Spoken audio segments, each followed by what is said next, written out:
Beneath billowing clouds, in China's far southwestern Yunnan province, lies a place of mystery and legend.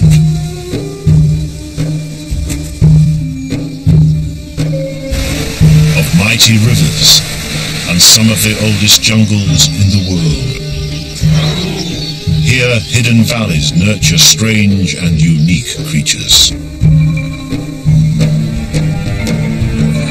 And colorful tribal cultures.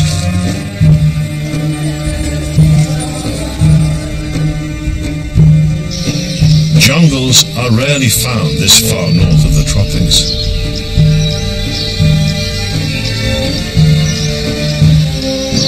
So why do they thrive here?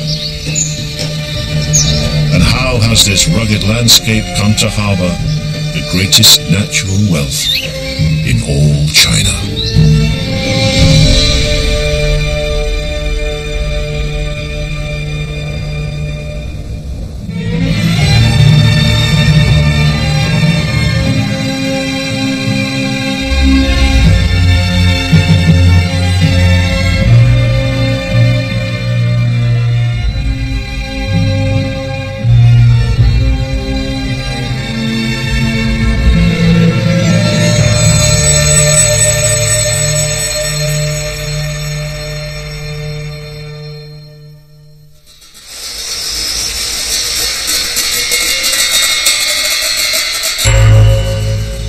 In the remote southwest corner of China, a celebration is about to take place.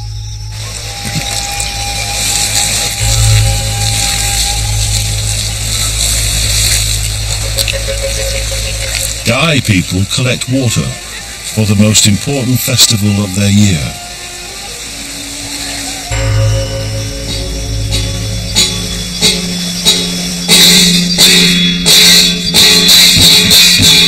The Dai call themselves the people of the water. Yunnan's river valleys have been their home for over 2,000 years.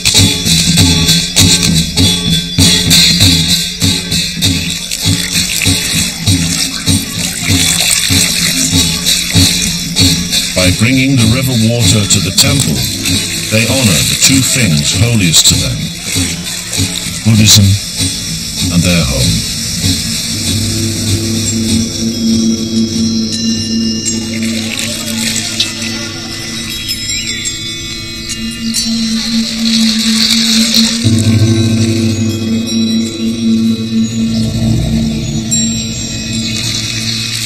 The Dai give thanks for the rivers and fertile lands which have nurtured their culture.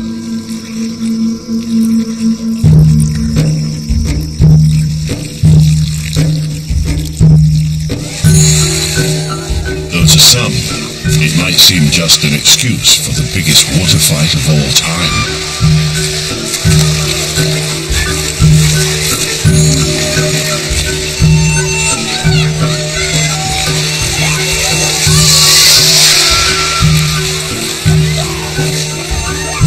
Dai lives are changing as towns get bigger and modernized. But the Water Splashing Festival is still celebrated by all.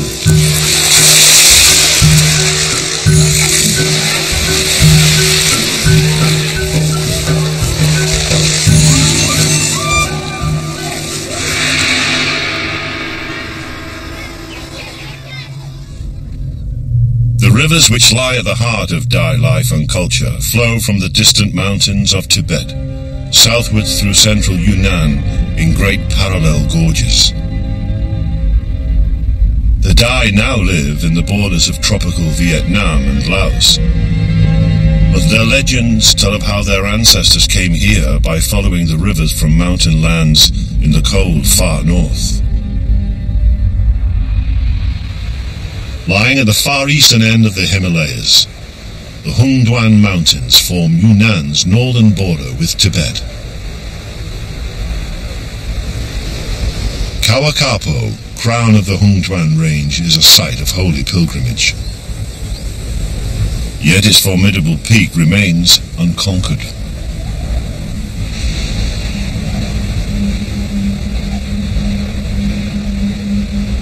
Yunnan's mountains are remote rugged and inaccessible.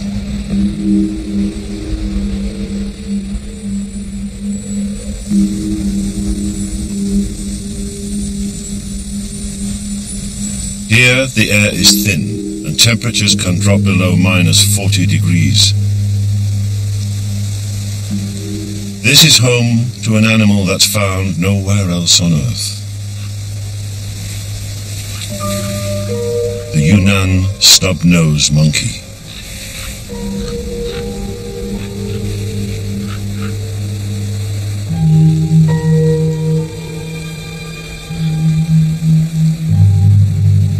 It's found only in these few isolated mountain forests.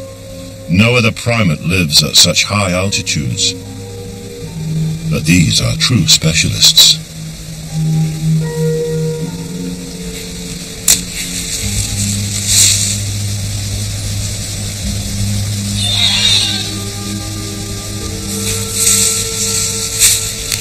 These ancient mountain dwellers have inspired legends. Local Lisu people consider them their ancestors, calling them the wild men of the mountains.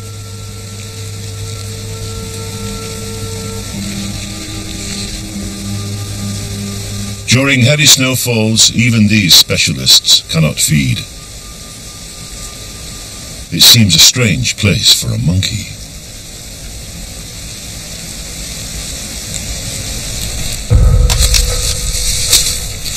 Between snows, the monkeys waste no time in their search for food.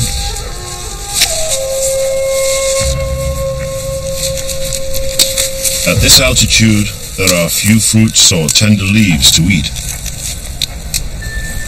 90% of their diet is made up of the fine, dry wisps of a curious organism.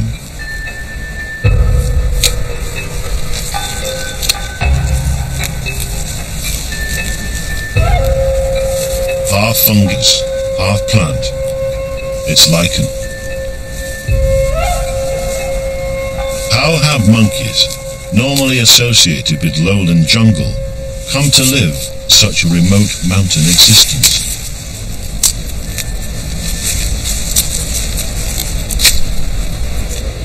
This is not the only remarkable animal found within these isolated high peaks.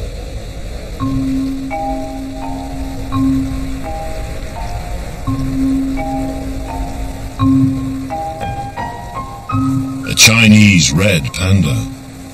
Solitary and quiet, it spends much of its time in the treetops.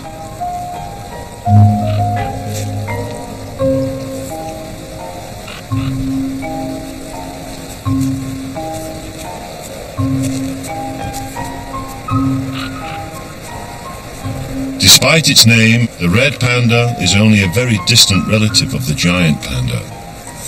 It's actually more closely related to a skunk.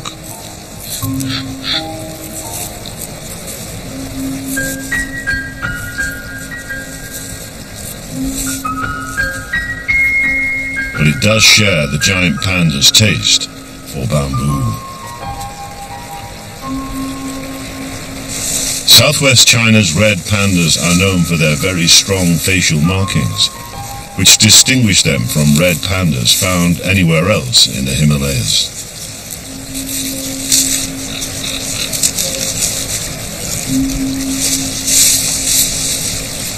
Like the monkeys, they were isolated in these high forests when the mountains quite literally rose beneath them in the greatest mountain-building event in recent geological history. Over the last 30 million years, the Indian subcontinent has been pushing northwards into Eurasia. On the border between India and Tibet, the rocks have been raised 8 kilometers above sea level, creating the world's highest mountain range, the Himalayas. But to the east, the rocks have buckled into a series of steep north-south ridges, cutting down through the heart of Yunnan, the parallel mountains of the Hongduangshan.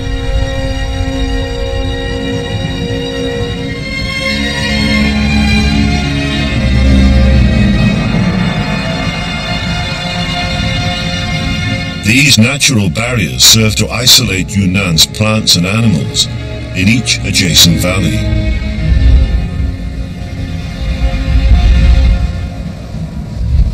While the huge temperature range between the snowy peaks and the warmer slopes below provides a vast array of conditions for life to thrive.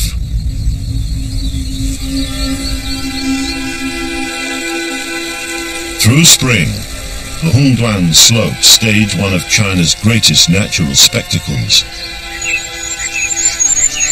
The forests here are among the most diverse botanical areas in the world.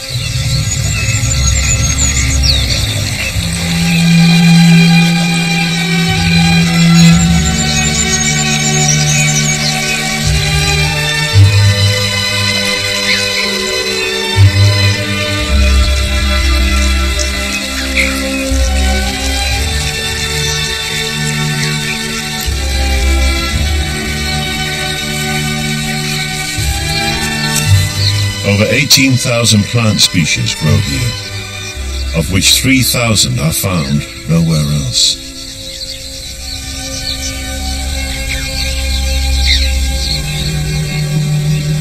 Until little more than a century ago, this place was unknown outside China. But then news reached the West of a mysterious hidden world of the Orient. Hidden among the mountains, a lost Shangri-La paradise.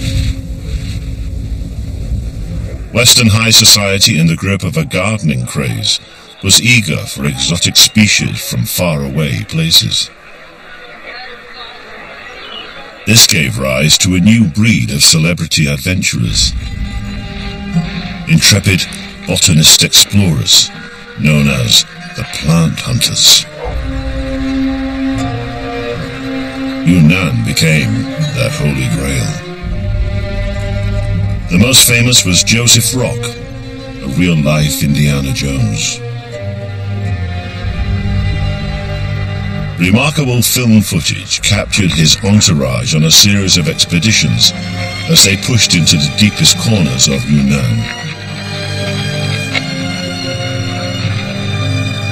In glorious color, he recorded the plant life he found on special photographic glass plates, sending thousands of specimens back to the West. The plant hunters changed the gardens of the world forever. Rock's success was born of a massive effort. For to find his Shangri-La, not only had he to traverse endless mountain ranges, but some of the deepest gorges in the world.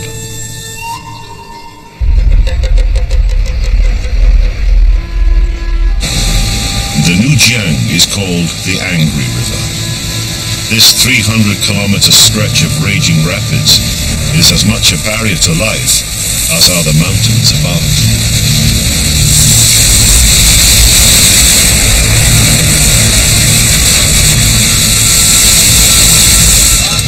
But the plant hunters weren't the first people to travel here.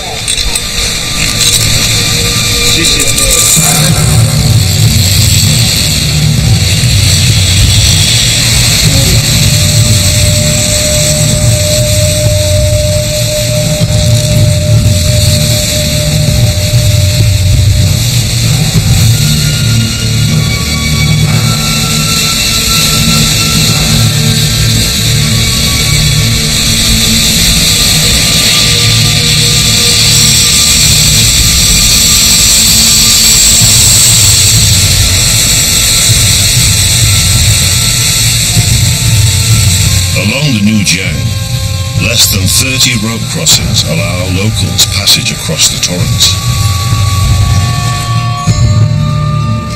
Tiny hamlets cling to the slopes. This morning, it's market day, drawing people from up and down the valley.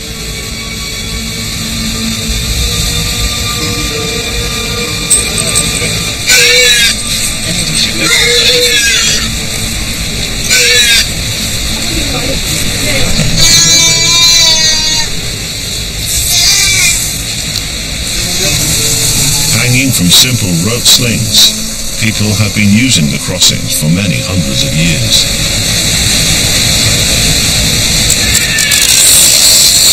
In such narrow, precipitous gorges, is by far the easiest way to get around.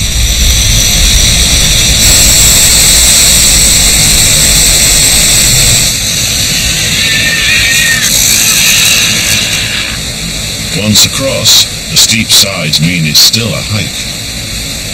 Many trek for hours by foot before they get to the market.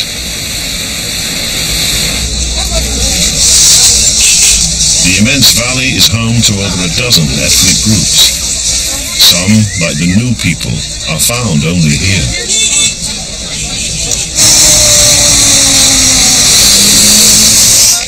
The markets bring the mountain tribes together.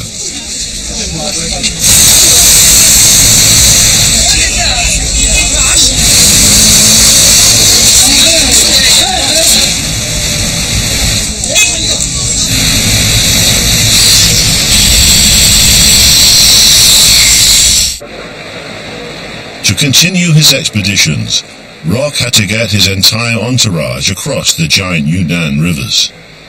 He commissioned especially thick ropes made from forest rattan and filmed the entire event. With yak butter to smooth the ride, 40 men and 15 mules made the journey. Not all made it across.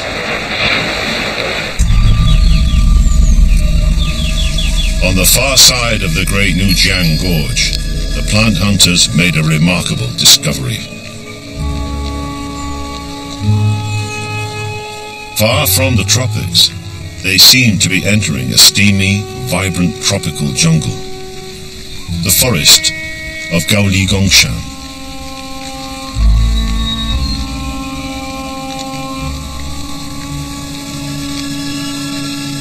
The flora here is unlike anywhere else in the world. Next to subtropical species, alpine plants grow in giant form. Crowning the canopy, rhododendrons, up to 30 meters high.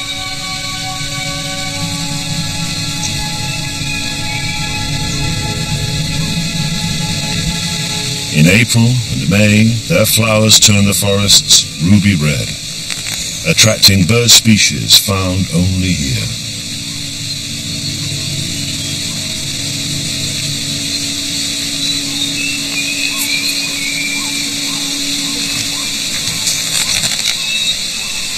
Constant moisture in the air means that the branches are laden with flowering epiphytes, fiercely guarded by tiny sunbirds, unique to these valleys. Nectar feeders, these are the hummingbirds of the old world tropics.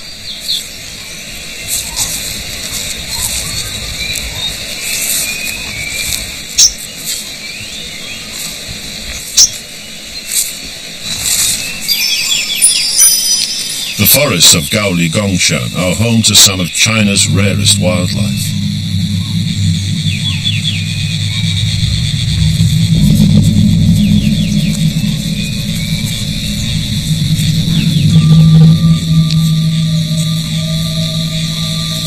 This is a female Temminck's tragopan. She has a colourful male admirer.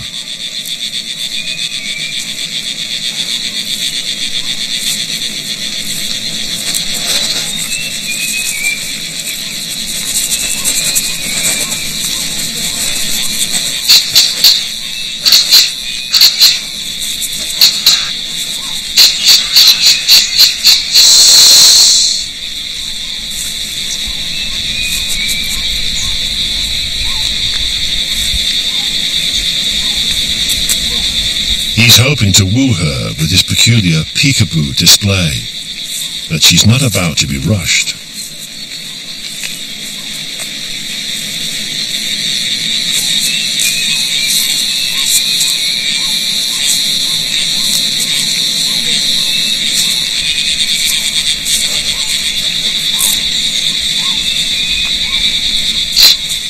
His colourful skin wattle reflects more light than feathers do.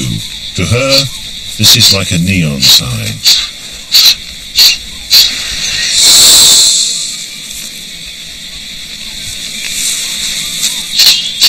Seeing his chance, the male makes his move.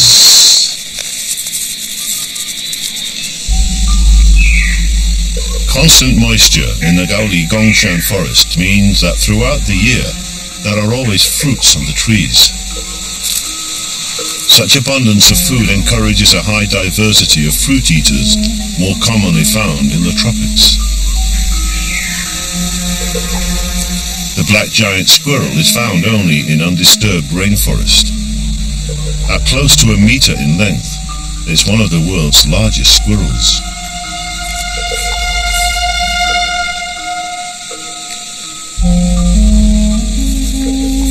The mystery is that these forests are growing well outside the tropics.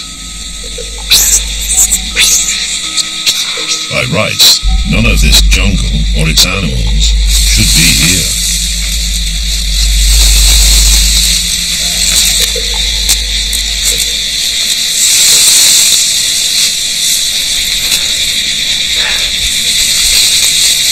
These are bear macaques.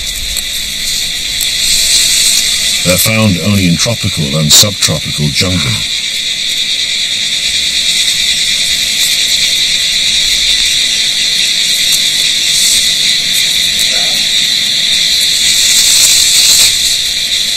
With a tiny home range of just a few square kilometers, they depend on the abundant fruit that only true rainforests can provide all year round.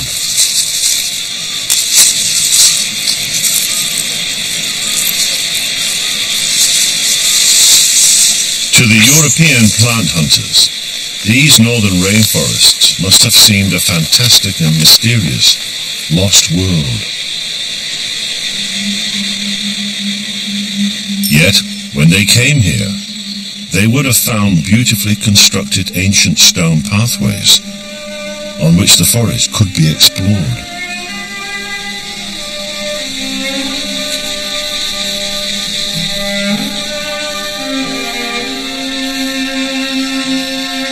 Winding westwards into the hills, these were once some of the most important highways in Asia. The Southwestern Tea and Silk Road.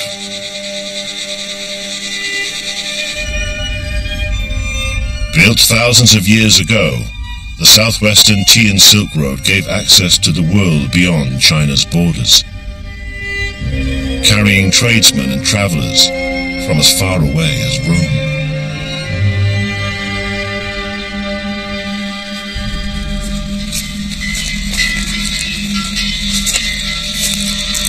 Wars were fought over access to this tiny path, the only sure route in or out of China that was guaranteed to be clear of snow all year round.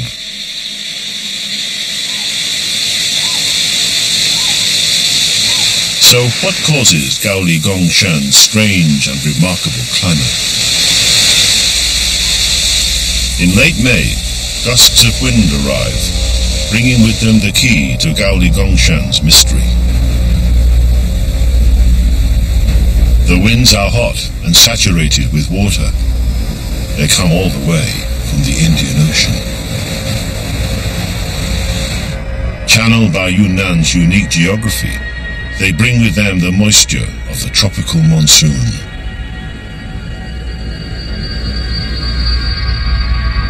The giant river valleys created millions of years ago act like immense funnels. The gorges are so deep and narrow that the moist warm air is driven right up into the north of Yunnan. The result is rain in torrents.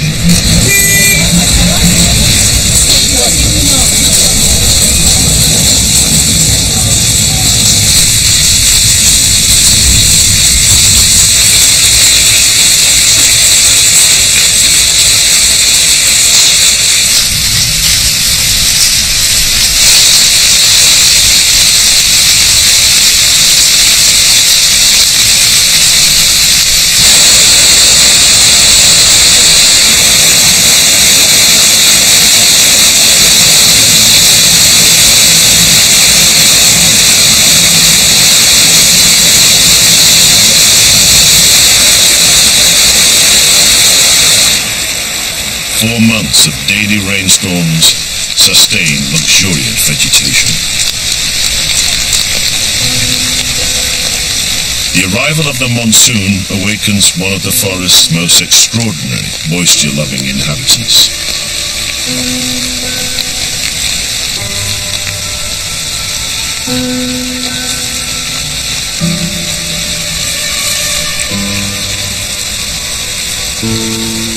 The crocodile newt is one of the most unusual of the many amphibian species found here.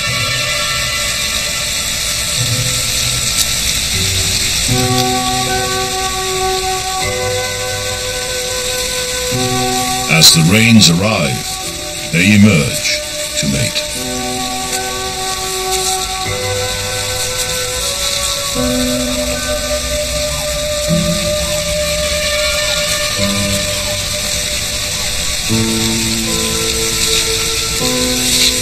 The newts are said to leave an odor trail that potential mates can follow. The crocodile newt gets its name from the bumps along its back. These are its defense.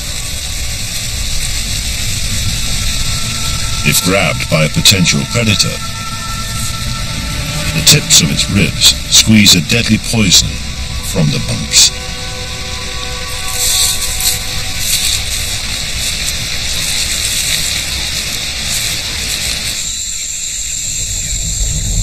The deluge waits another forest inhabitant.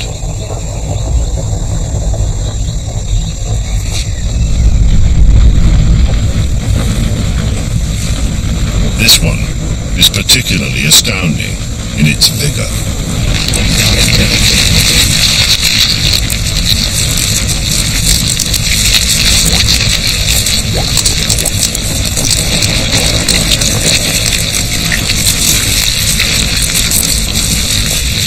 It can grow up to 1 meter a day, fast overtaking the other plants around it.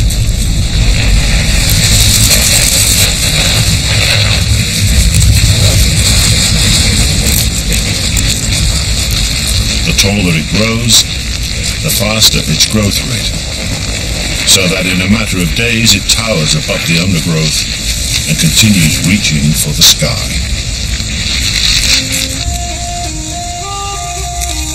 Not bad for what is essentially a grass.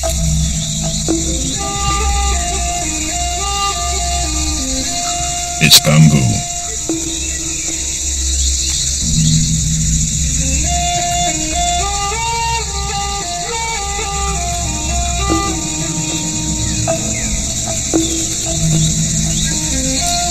Given the chance, bamboo will create immense forests, dominating entire areas. Bamboo forests occur across southwest China all the way to Shanghai. But probably the highest diversity of bamboos in the world is found on the hills and valleys of Yunnan.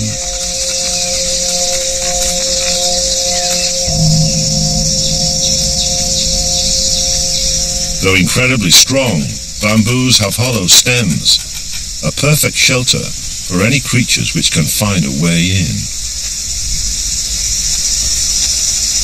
This entrance hole was made by a beetle, but it's being used by a very different animal.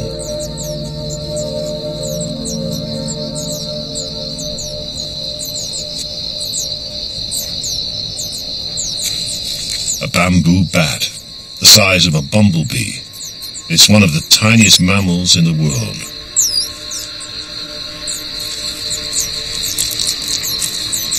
The entire colony, up to 25 bats, fits into a single section of bamboo stem, smaller than a teacup. It's quite a squeeze. Half the colony are babies. Though barely a week old, they're already almost as big as their mums. Feeding such a fast-growing brood is hard work.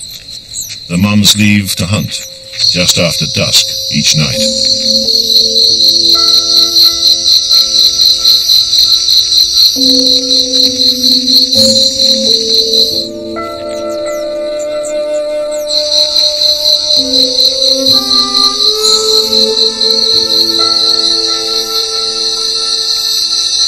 Back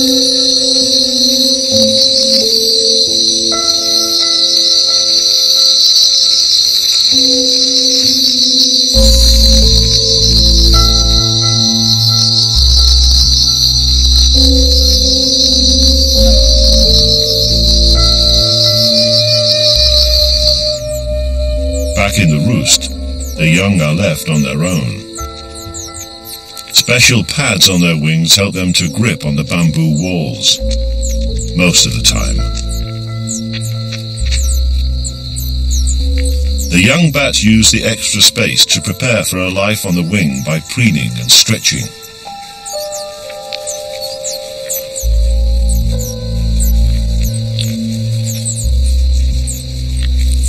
Packed in like sardines, they would make an easy target for a snake.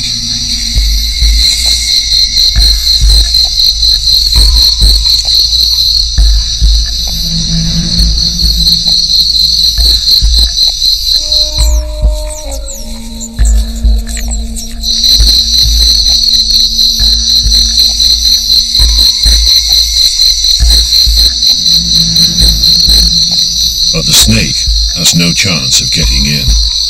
The entrance is thinner than the width of a pencil.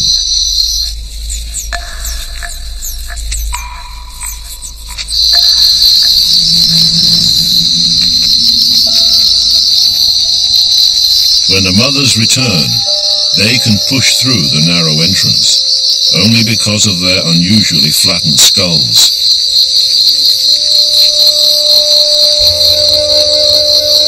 But it's still a squeeze.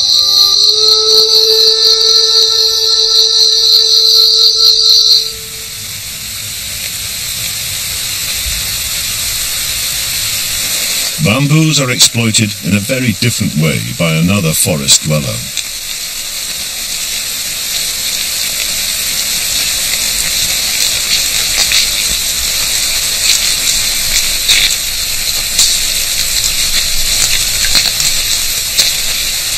Fresh bamboo shoots are an important forest crop.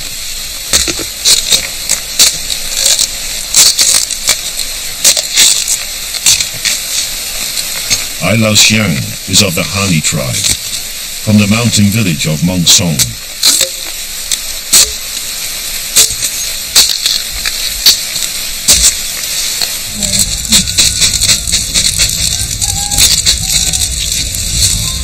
Roasted, the tender shoots he gathers will make a tasty dish.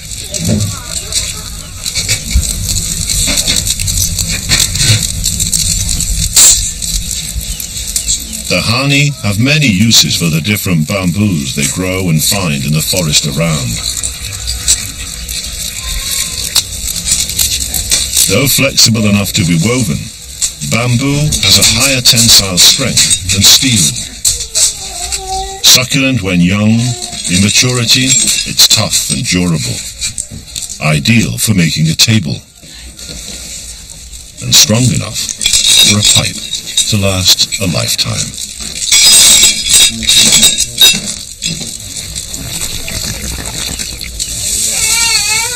The people of southwest China have found an extraordinary number of ways to exploit this most versatile of plants.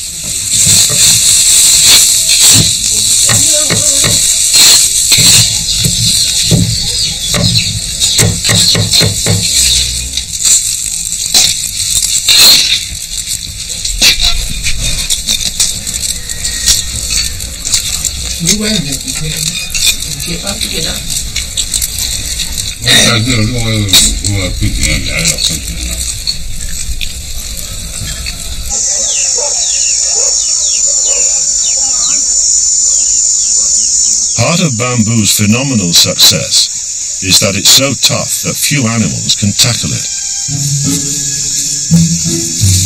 Yet bamboo does come under attack.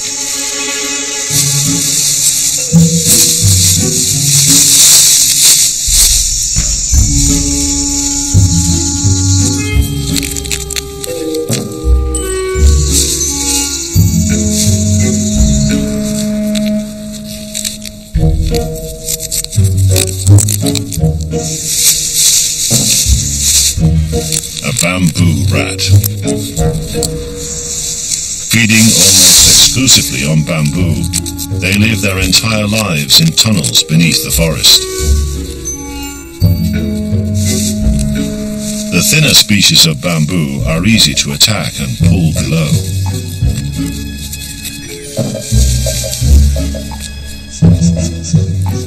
She has a fantastic sense of smell and can sniff out the fresh growth through the soil.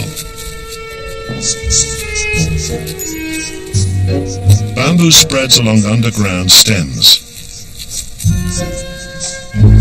By following these, new shoots are found. Once a shoot is detected, she snips it free and drags it down her burrow.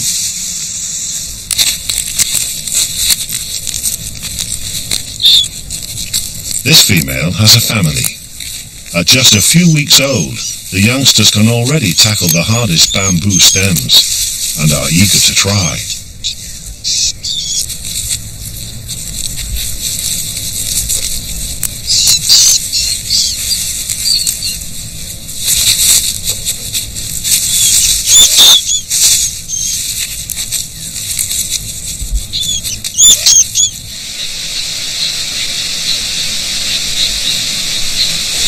Bamboo's tough reputation is such that another bamboo specialist was known by the Chinese as the iron-eating animal.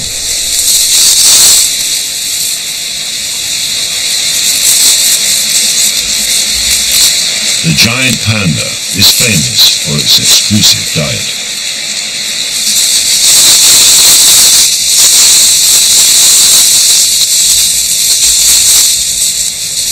Giant pandas are thought to have originated in southwest China millions of years ago, but they're no longer found in Yunnan. Recently, their specialized diet has had dire consequences.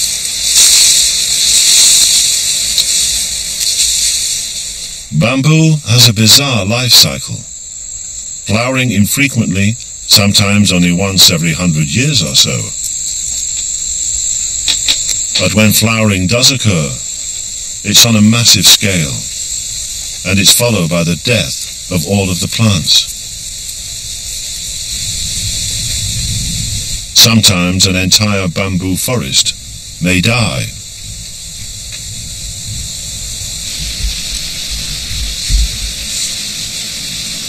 In undisturbed habitat, pandas simply move to another area where a different bamboo species grows.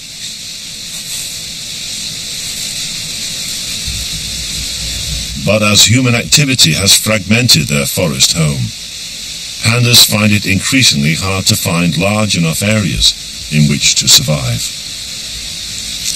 Wild pandas are now found only in the forests of central China, far to the east.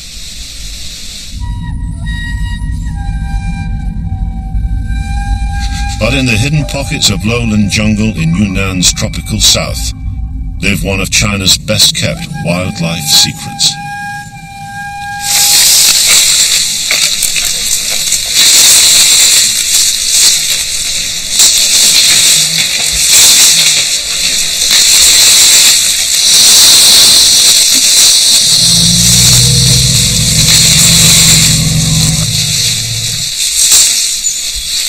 The wild Asian elephant. Elephants once roamed across China as far north as Beijing, but it's only in the hidden valleys of Yunnan that they have survived.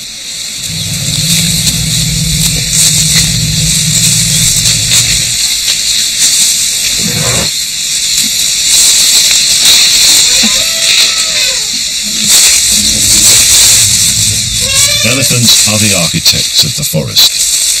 Bamboos and grasses are their favorite food, but saplings, tree leaves and twisted lianas are all taken with little care.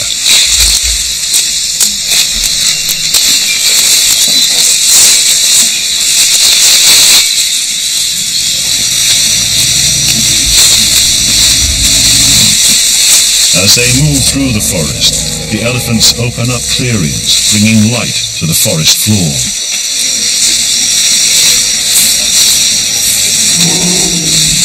This has a major impact on their home.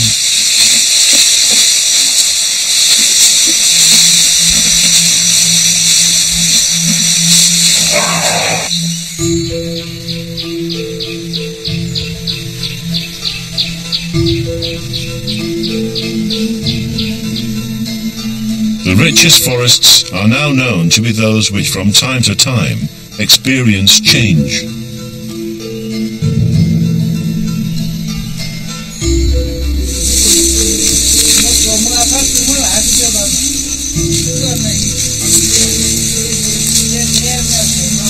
The Gino people are incredibly knowledgeable about their forests and claim to have uses for most of the plants that they find there.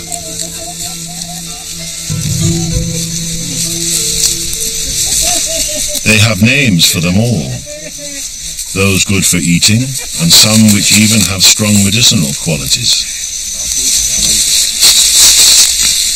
By working here, the Gino play a similar role to the elephants, opening up the forest, bringing space, light, and diversity. Green, fast-growing species are encouraged. Insects are in high abundance here, together with the animals that feed on them.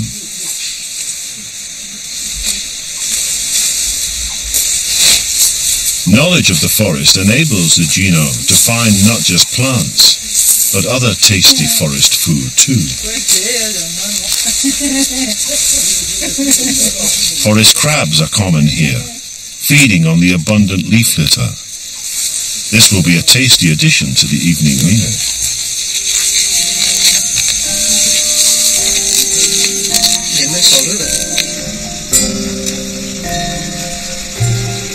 Flowing through Yunnan's southern valleys, the once angry rivers are now swollen, their waters slow and warm. These fertile lowland valleys are the home of the Dai.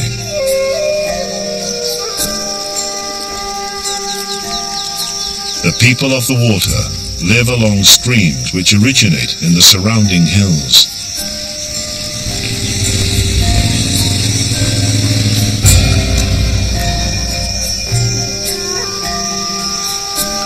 Each family keeps a kitchen garden, modelled on the multi-layered structure of the surrounding forests, which the Dai hold sacred.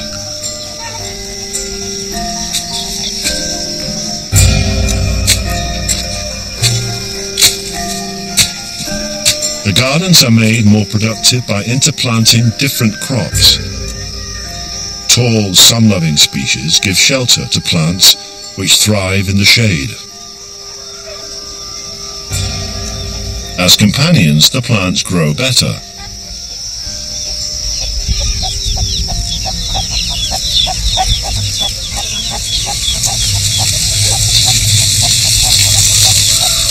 Yunnan's forests are home to more than a dozen wild banana species, and banana crops grow well in most Dai gardens. The huge banana flowers are rich in nectar for only 2 hours a day, but it's enough to attract a range of forest insects, including hornets. With their razor-sharp mandibles, they find it easy to rob the flowers of their nectar. But hornets are predators too. They hunt other insects and carry them back to their nest.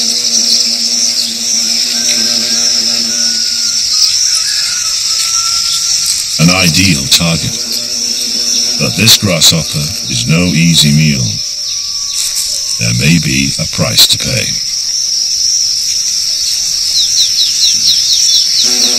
The Dai men, Ho and Shui Ming, take advantage of a hunter's instincts.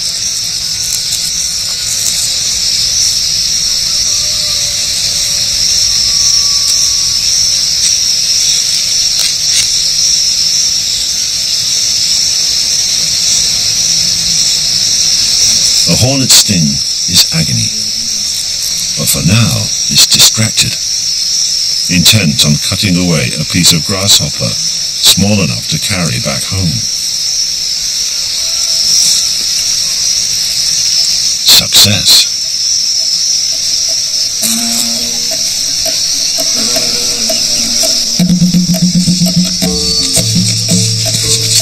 The white feather hardly slows the hornet, and more importantly, it can be seen.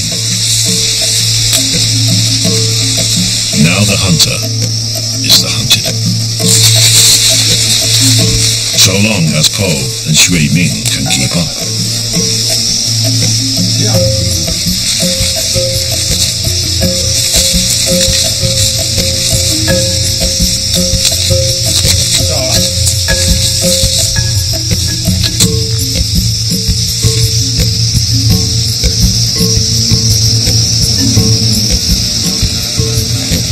Back at the nest, the other hornets immediately begin to cut the feather free. But it's too late. The nest's location has been betrayed.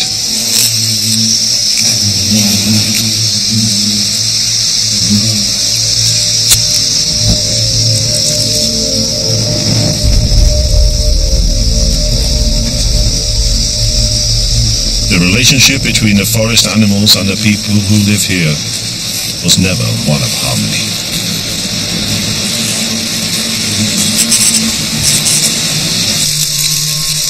Yet the fact that the Dai and other ethnic groups considered these forests to be sacred has ensured their survival, and now many have been given extra protection as nature reserves.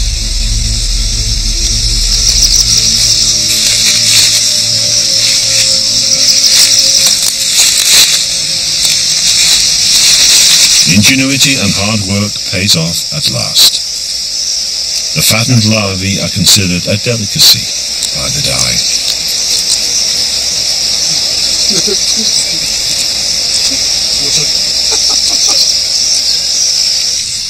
Although these forests have experienced a great deal of change, they are still host to some ancient and incredible relationships.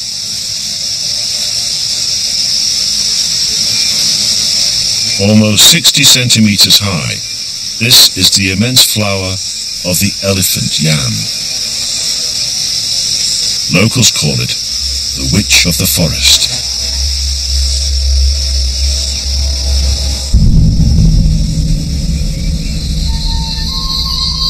As the stars rise, the witch begins to cast her spell.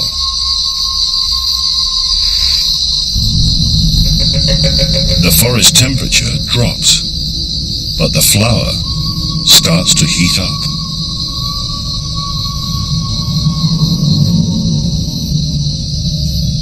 A heat-sensitive camera reveals the flower's temperature rising by an incredible 10 degrees Celsius.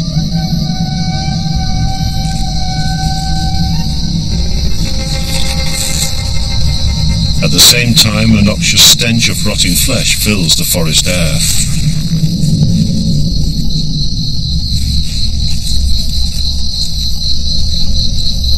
As the flower's heat increases, a cloud of odor rises up. The foul perfume carries far and wide. It doesn't go unnoticed. Carrion beetles arrive on the scene. The beetles come in search of a feast of warm, decaying flesh. But they've been tricked.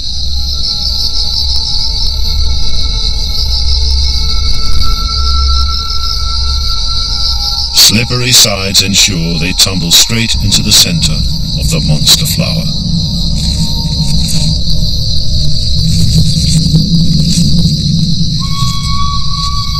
There's not enough room to spread their wings, and the waxy walls ensure that there's no escape.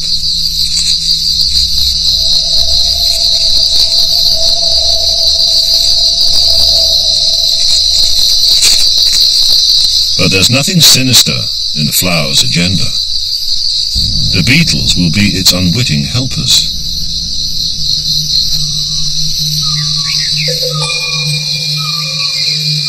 Dawn arrives, but the flower remains unchanged, holding its captives through the day.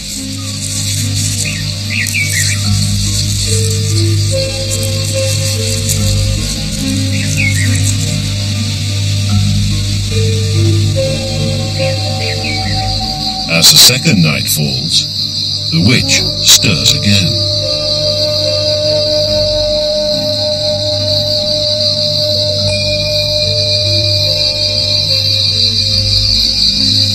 In a matter of minutes, the flower's precious golden pollen squeezes from the stamens and begins to fall, showering onto the captive beetles below.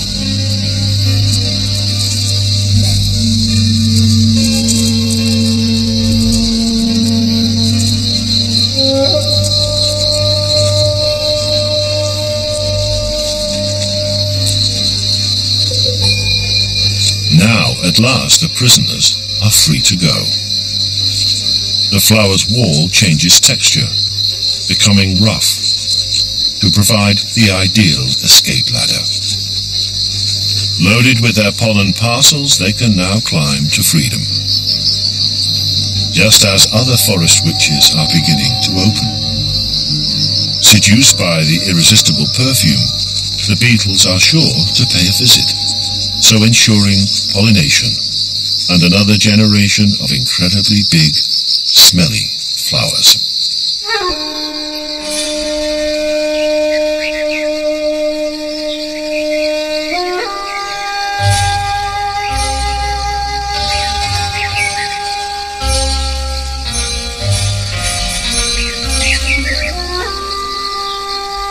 As dawn arrives, forest birds claim their territories in the canopy.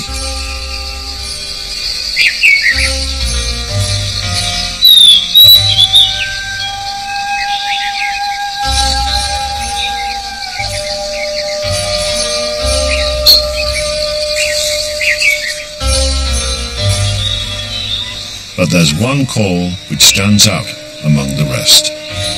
Virtuoso of the Forest Symphony.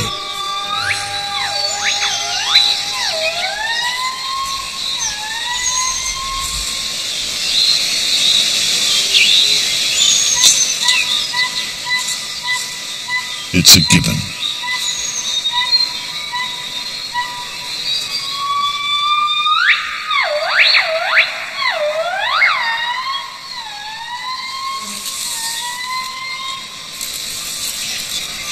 Living on a remote mountain range in south-central Yunnan is one of the few remaining wild gibbon populations in China. The black-crested gibbons of Wuliangshan. They're confined to these forest mountains, so remote and steep that few hunters ever come here.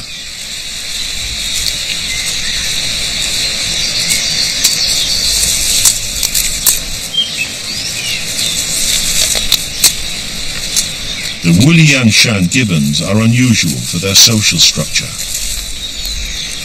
Most gibbons live in small family groups, consisting of a mating pair and their offspring.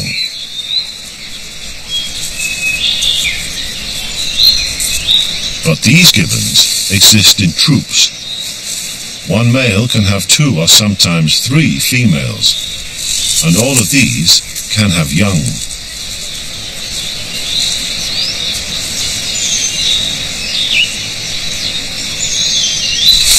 Often, even the juveniles stay in the community.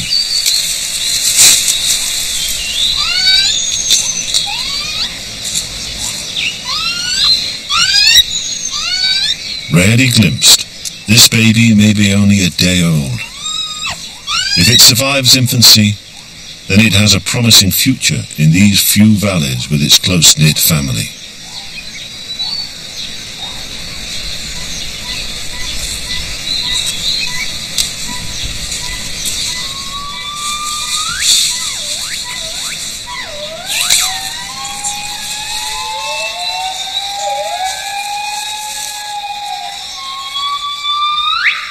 Gibbon song once inspired the ancient poets of China, their glorious calls echoing far across the hills.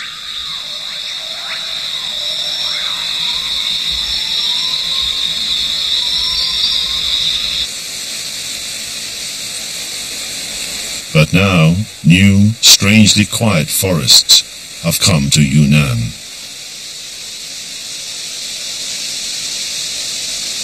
These trees are here to produce an important and valuable crop.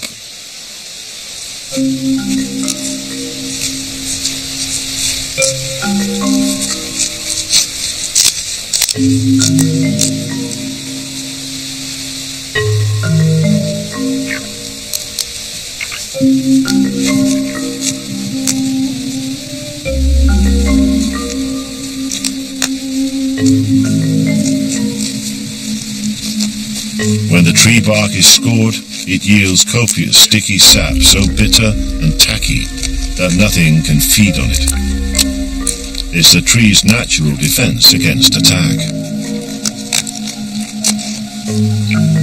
It's collected daily, bowl by bowl. It will be boiled and processed into one of the most important materials to a fast-developing nation, rubber. The expansion of the rubber forests began in the 50s when China, under a world rubber embargo, had to become self-sufficient in this vital product. Beijing turned to the only place where rubber could grow, the tropical south of Yunnan.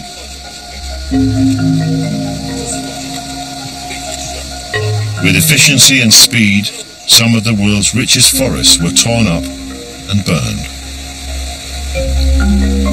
replaced with mile upon mile of rubber plantation.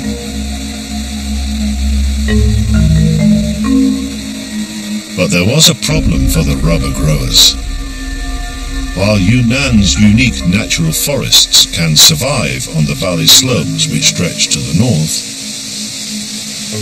just one severe frost will kill off these delicate rubber trees. So Yunnan's terrain puts a limit on how far the plantations can spread, halting at least their northwards advance.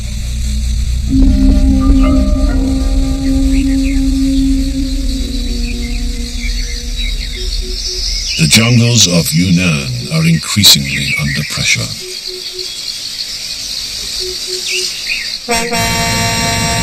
New roads crisscross the tiny remnant forests. The infrastructure needed for trade, industry, and increasingly, tourism.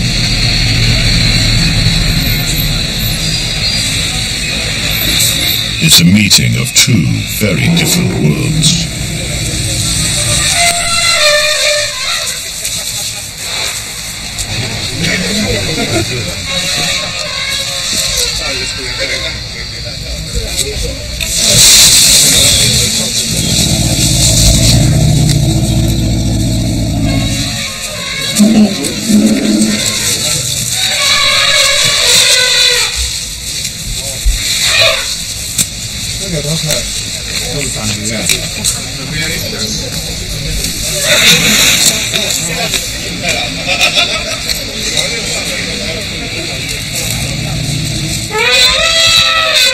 That elephants still exist in China is remarkable, considering the immense pressures in the world's most highly populated country.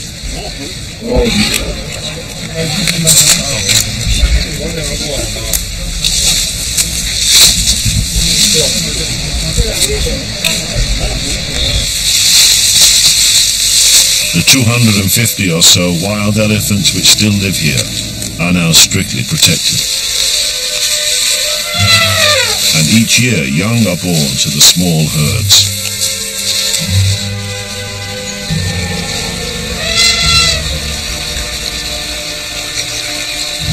If elephants were to survive anywhere in China, it could only have been here, in Yunnan. The same mountains which guide the monsoon rains north, and which made Joseph Rock's journey so treacherous, also guarded Yunnan's forests and its wildlife.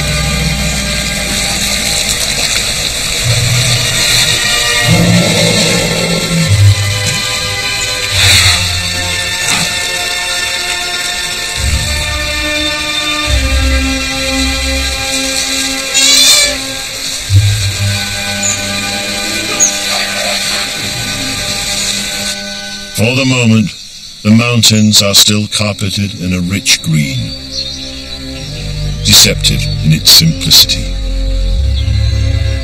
Below the canopy lies perhaps China's richest natural treasure, delicate and unique, a complex world of intricate relationships between animals, plants, and people beneath the clouds.